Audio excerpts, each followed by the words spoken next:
John chapter 19. Then Pilate therefore took Jesus and scourged him. And the soldiers platted a crown of thorns and put it on his head, and they put on him a purple robe, and said, Hail, King of the Jews! And they smote him with their hands. Pilate therefore went forth again, and saith unto them, Behold, I bring him forth to you, that you may know that I find no fault in him. Then came Jesus forth, wearing the crown of thorns and the purple robe. And Pilate saith unto them, Behold the man. When the chief priests therefore and officers saw him, they cried out, saying, Crucify him, crucify him.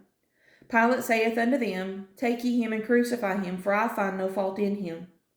The Jews answered him, We have a law, and by our law he ought to die, because he made himself the Son of God. When Pilate therefore heard that saying, he was the more afraid, and went again into the judgment hall, and saith unto Jesus, Whence art thou? But Jesus gave him no answer. Then saith Pilate unto him, Speakest thou not unto me? Knowest thou not that I have power to crucify thee, and have power to release thee? Jesus answered, Thou couldst have no power at all against me, except it were given thee from above. Therefore he that delivered me unto thee hath the greater sin. And from thenceforth Pilate sought to release him, but the Jews cried out, saying, If thou let this man go, thou art not Caesar's friend. Whosoever maketh himself a king speaketh against Caesar. When Pilate therefore heard that saying, he brought Jesus forth, and sat down in the judgment seat in a place that is called the Pavement, but in the Hebrew, Gabbatha. And it was the preparation of the Passover, and about the 6th hour, and he saith unto the Jews, Behold your king. But they cried out, away with him, crucify him.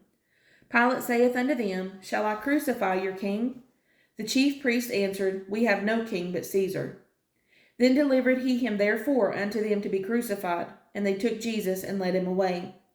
And he, bearing his cross, went forth into a place called the place of a skull, which is called in the Hebrew Golgotha, where they crucified him and two other with him, on either side one, and Jesus in the midst.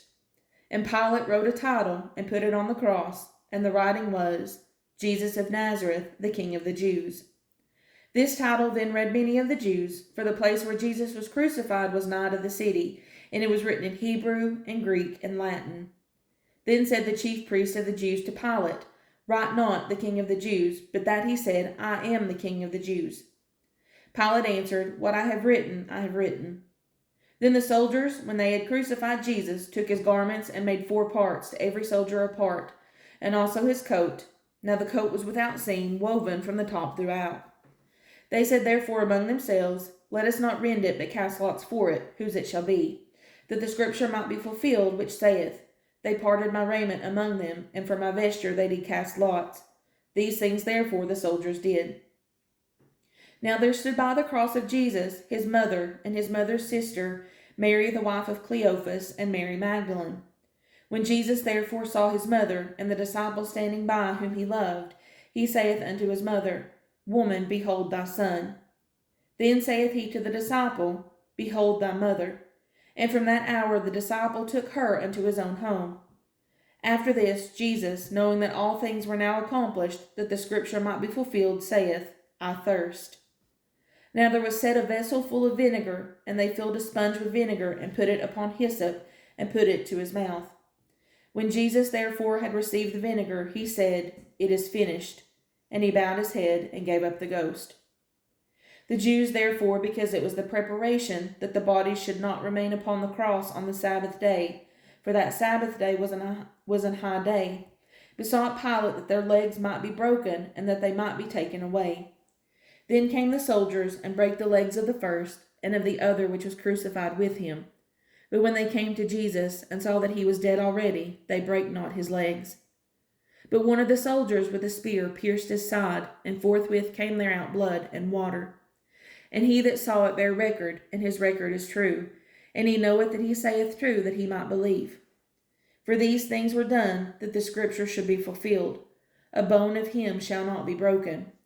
And again another scripture saith, They shall look on him whom they pierced. And after this, Joseph of Arimathea, being a disciple of Jesus, but secretly for fear of the Jews, besought Pilate that he might take away the body of Jesus, and Pilate gave him leave. He came therefore and took the body of Jesus. And there came also Nicodemus, which at the first came to Jesus by night, and brought a mixture of myrrh and aloes, about 100 pound weight. Then took they the body of Jesus, and wound it in linen clothes with the spices, as the manner of the Jews is to bury. Now in the place where he was crucified there was a garden, and in the garden a new sepulchre, wherein was never man yet laid. There laid they Jesus, therefore, because of the Jews' preparation day, for the sepulchre was nigh at hand.